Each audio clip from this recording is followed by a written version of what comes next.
Welcome to the Women in the World Summit, and hello to everybody watching us on live stream.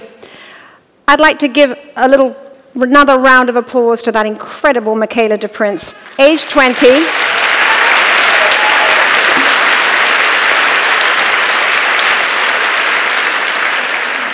She's now dancing with the Dutch National Ballet, which is an incredible story.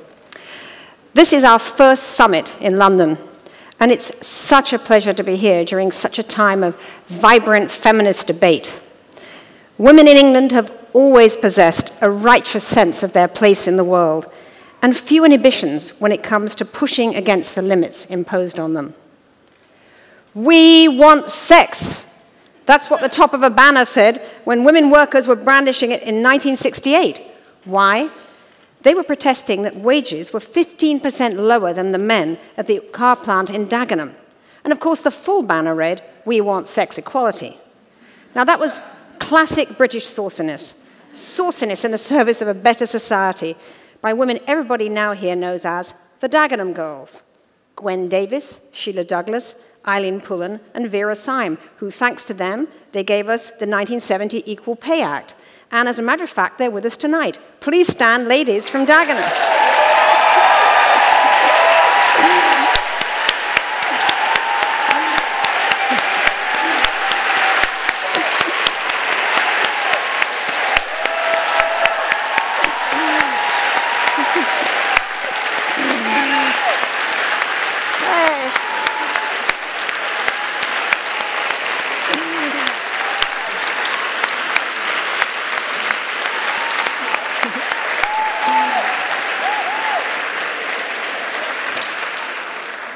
Okay, the applause is great, guys, but, you know, that was nearly 50 years ago, okay? We're still talking about equal pay for women. It's just an incredible thing. So that's why this evening is so important, to be reminded of these issues and keep them alive. Bolshie women, I'm very happy to say, go a long way back in England. The powerful new film Suffragette reminds us how women got the vote. Recklessly brave they were, staring down the full might of British patriarchy. One can only gasp at their courage, moral and physical and political. And also in the news, because of that West End play, is the forgotten British scientist, Rosalind Franklin, whose work was critical in cracking the mysteries of DNA. She died too young, unfortunately, to see her name considered for a Nobel Prize, like her male colleagues Watson, Crick, and Wilkins, but it's wonderful to see her story getting told. And it's unforgettable women like this who led us to launch the Women in the World Summit in New York in 2009. Our mission is to tell the secret history of women, but tell it now, tell it in real time. There could be a quiet hero in the house across your street, or she could be on the other side of the world in a place where women every day are facing unimaginable challenges and dangers. Let's face it, we must acknowledge tonight that it's been a terrible year for women.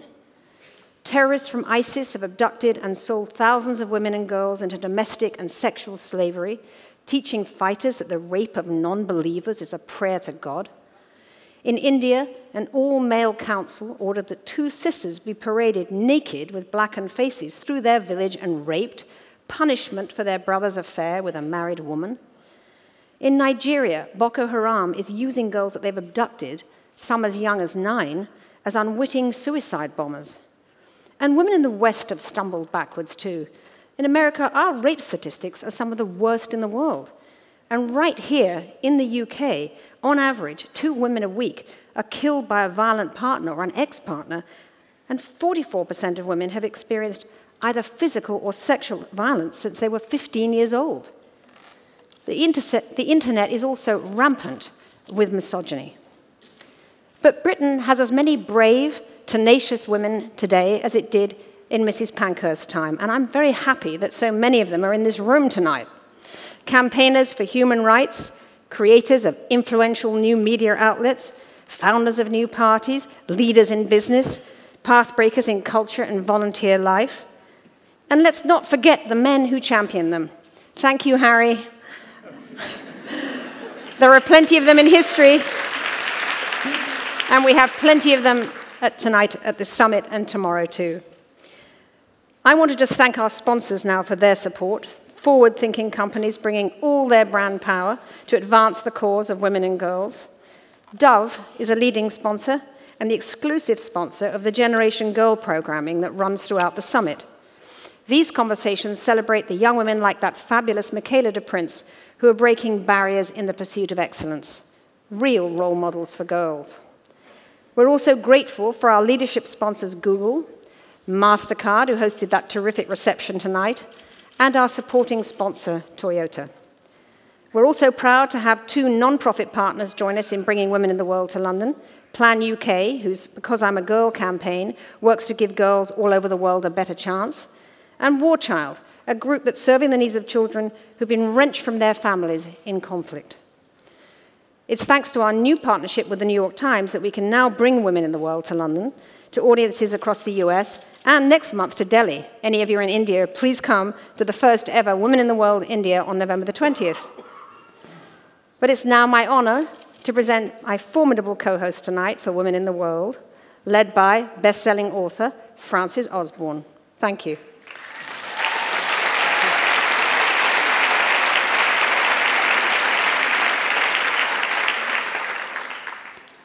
The woman I am here for is Mitre, an 18-year-old from Bangladesh who helps other girls say no to child marriage. Girls in Bangladesh are usually married between the ages of 12 to 16, even though it's illegal. My sisters and some of my friends were married before they finished their studies. But I decided I wanted to stay in school. I received my first marriage offer when I was 14, and since then I've had 8 marriage proposals. But I've refused them all. One of my sisters was hurt badly by her husband, but she managed to run away from him. Violence is a common problem for girls in child marriages. It's my dream that every girl is free from this abuse so they can stay in school and fulfill their potential. If I find the right man, I will marry one day, but it will be my choice who and when I marry. The woman I am here for is Gismo, a refugee in one of South Sudan's 10 refugee camps. She was forced to flee her home in 2012 as the conflict there intensified. I was terrified to hear about cold-blooded executions and gang rapes in my village. I was pregnant at the time. We walked and hid for more than 3 months before reaching South Sudan. I fell sick during the journey, and I had a stillborn child soon after crossing the border. I will never forget what I have gone through, but life goes on. Now, I am proud to represent the women here at the camp. Until 2 years ago, I knew nothing about women's issues and children's rights. I was so happy when I was selected to give an interview to the local radio to speak out against early marriage. As a member of the Women's Committee, I also help identify refugee children who have been separated from their families and organize foster care. The woman I'm here for is Fiona Medusa, who for the past 14 years has headed the Mitre Foundation, which empowers girls and women with education and entrepreneurial skills. I know the face of poverty like the palm of my hand. I watched my son die for lack of money to pay for his medication. I fed my daughter stones for lack of food. I spent countless nights with my 3 young children out in the cold because I could not afford shelter. No mother needs to go through this. These are some of the strongest reasons I soldier on for my sisters. I do what I do because I lived their poverty. My inspiration comes from seeing and the relief and happiness on their faces of the girls who get a second shot at an inclusive education. The woman I'm here for is journalist Shazaa Al Laze from Yemen, who played a key role in the Arab Spring. She has since had to flee Turkey because of the violence in her country. Since the militia coup in 2014, everything turned upside down. For the first time, women are being targeted for practicing freedom of expression. I, myself, received death threats for expressing political opinion and reporting violation by the military. Now, in 2015, we face the worst lack of press freedom. I managed to escape the war. But I draw strength from my female colleagues who are still inside the country. They do not hesitate to talk and write the truth. This conflict will take Yemen hundreds of years backward. But it's a fight for freedom that Yemenis, both women and men, are taking equal step in. The woman I am here for is Captain Niloufer Rahmani, who became Afghanistan's first female fixed-wing fighter pilot, but has recently been forced into hiding because of death threats by the Taliban. In Afghanistan, there are no rights for women, no rights for women in the military, and no rights for women pilots. I wanted to be the first pilot and be an example to other women. If I give up, it means I'm not strong. It means we never fight for what we want. Because being strong is going to the end and not stopping. It can make a person powerful just to believe in themselves. If I don't fight for my rights, who's going to do it? If I don't do it now, when are we going to do it? The woman I am here for is Hasina Hussain, an acid attack survivor in India. I was 18 when it happened. A man splashed me with 2 liters of sulfuric acid. As it seeped down my face, neck, torso, and limbs, my body felt like it had caught fire. The trauma had just begun. I underwent 35 surgeries. The physical pain matched the intensity of my psychological ordeal.